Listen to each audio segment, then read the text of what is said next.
اللہ اکبر وللہ الحمد اللہ اکبر اللہ اکبر کبیرا والحمد للہ کثیرا وسبحان اللہ بکرۃ واصیلا۔ نبی پاک صلی اللہ علیہ وسلم نے نماز عید پڑھا کے ارشاد فرمایا اب ہم خطبہ پڑھیں گے اور اس کے بعد دعا کریں گے۔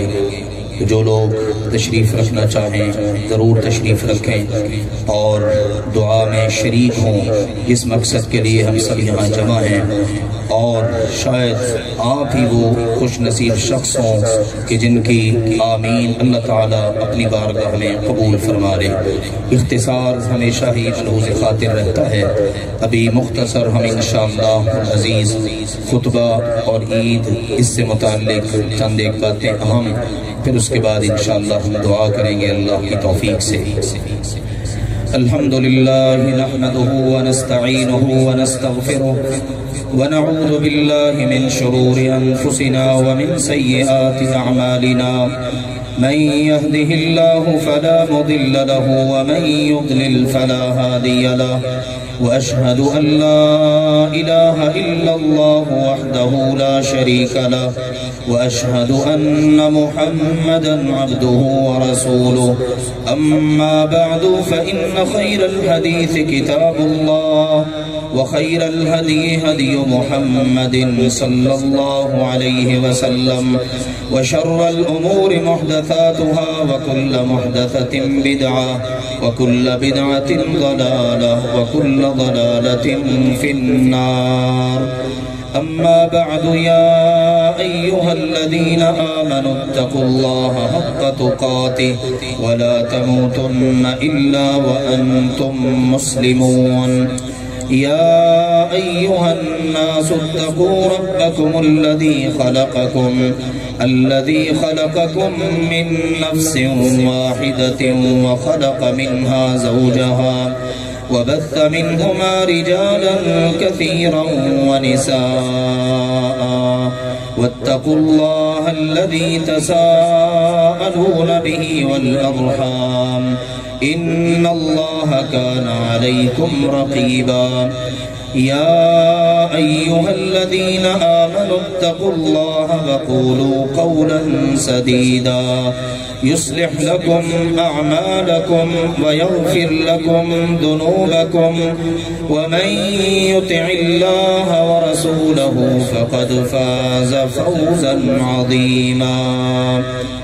أما بعد فأعوذ بالله من الشيطان الرجيم، بسم الله الرحمن الرحيم، قل إن صلاتي ونسكي ومحياي ومماتي لله رب العالمين لا شريك له وبذلك أمرت وأنا أول المسلمين۔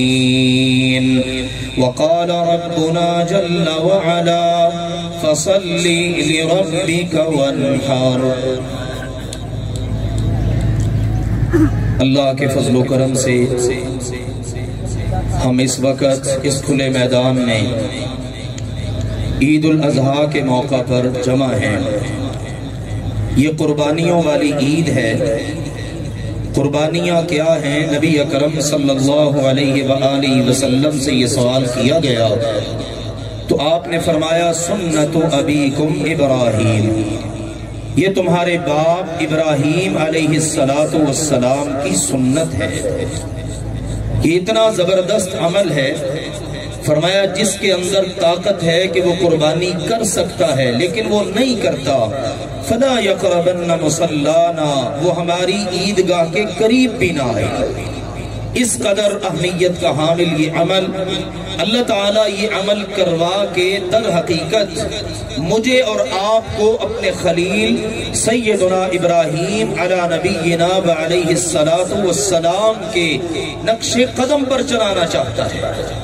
اسی لیے قرآن پاک میں ہم جا بجا پڑھتے ہیں فَاتَّبِعُوا مِلَّةَ إِبْرَاهِيمَ حَنِيفًا، اتبع ملت ابراہیم حنیفا، اے میرے پیارے نبی آپ بھی ملت ابراہیم پر چلیے، اور اے امت مسلمہ کے افراد، حضرات، خواتین، آپ سب بھی ملت ابراہیم پر چلیے۔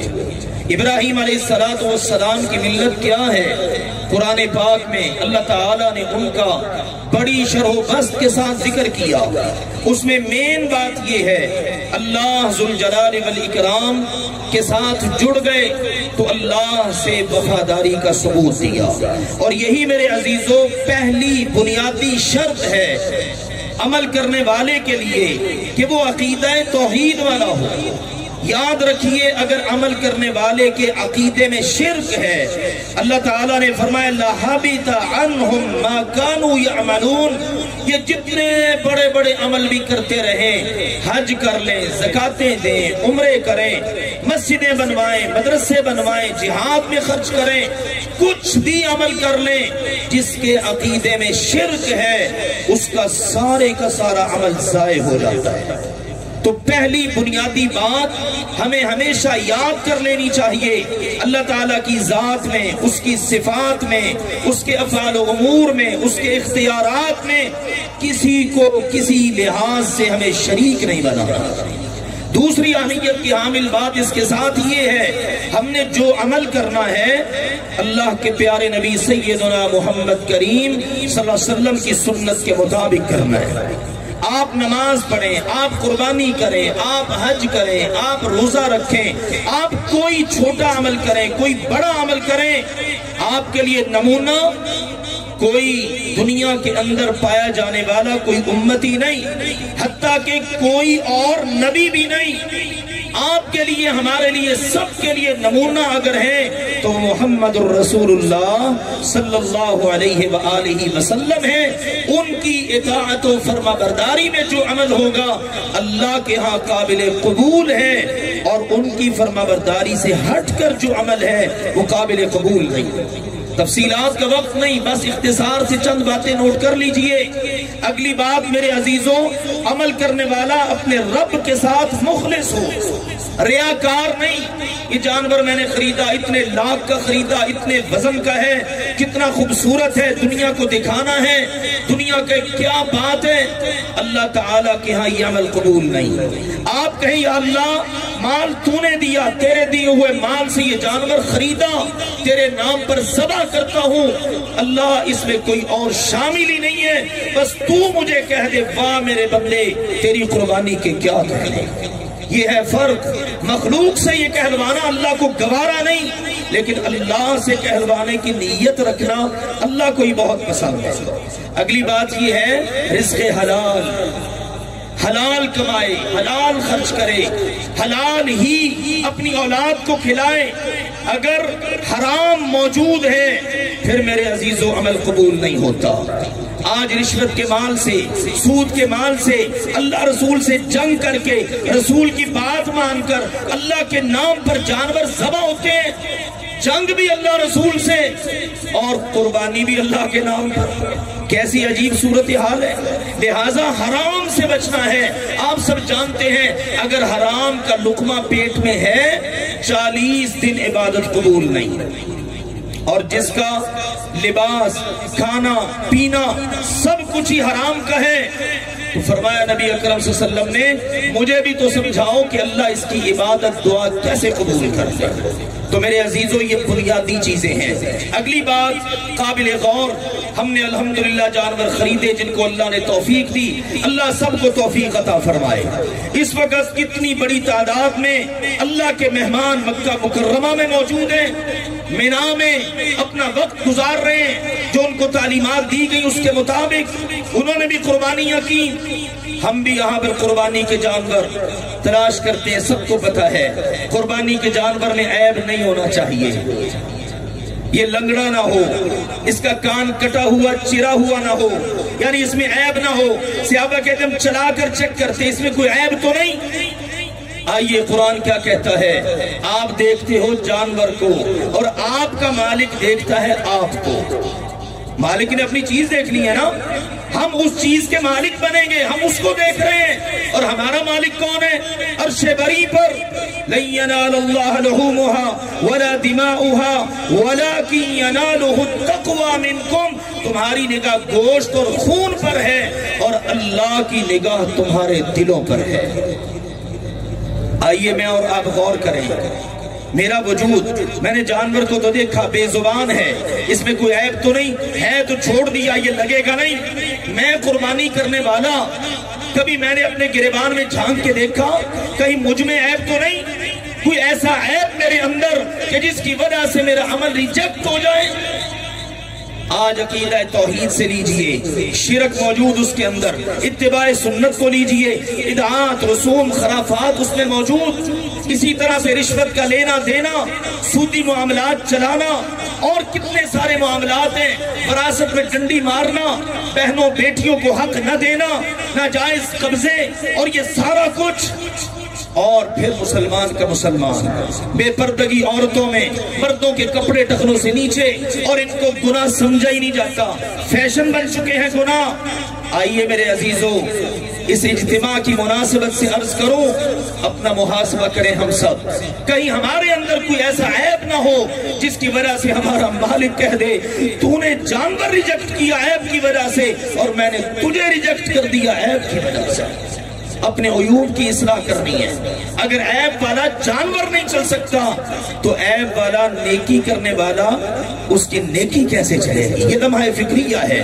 آخری بات میری، اور اس مناسبت سے اہمیت کی حامل، آج دیکھیے امت مسلمہ زوال کا شکار ہے۔ غزہ اور فلسطین کے اندر مسلمان کتنی بڑی قربانی سے گزر رہے ہیں۔ آج ہم نے خون بہانا ہے جانوروں کا، لیکن وہ خون پیش کر رہے ہیں اپنا، اپنے پیاروں کا، اپنے بچوں کا، اپنی خواتین کا۔ ویڈیوز آتی ہیں، تصاویر آتی ہیں، دیکھی نہیں جاتی۔ یہ اتنی بڑی قربانی وہ پیش کر رہے ہیں، اور باقی کے مسلمان، کتنے مسلمانوں کے دل میں ان کا درد ہے، کتنے حکمران ہیں جو اس سے تڑپ اٹھے ہوں۔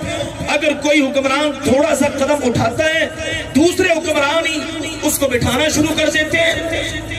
اس وقت امت پر یہ زوال کا وقت، لیکن وہ لوگ کھڑے ہیں الحمدللہ، اور یہی پوری امت کو سبق دے رہے ہیں۔ اتنا بڑا سفاک دشمن، نبیوں کا قاتل، اللہ کا دشمن، وہ اگر اتنا کچھ کر کے ہمیں نہیں دبا سکا تو دنیا بھر کے مسلمانوں تم کس ذلت اور پستی کا شکار ہو۔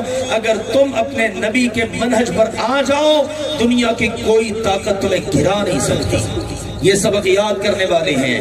ابراہیم علیہ السلام نے پیش تو اپنا بیٹا کیا تھا نا، لیکن اللہ نے کہا وَفَدَيْنَاهُ بِذِبْحٍ عَظِيمٍ، ہم نے بیٹے کو بچا لیا اور ذبح عظیم ہم نے عطا کر دیا۔ اسی طرح آج امت مسلمہ اگر اس سبق کو یاد کرے، ہم بھی حاضر، ہمارے بچے بھی حاضر، یا اللہ تیری خاطر۔ اور یہ تو بالکل واضح پیغام ہے، جب اس امت نے اللہ کے نام پر اپنی جانیں پیش کرنے کا عزم کیا، دنیا کی کوئی طاقت ان کو گرا نہ سکی۔ آئیے ان اسباب کو ہم یاد کریں، جذبہ جہاد سے سرشار رہیں۔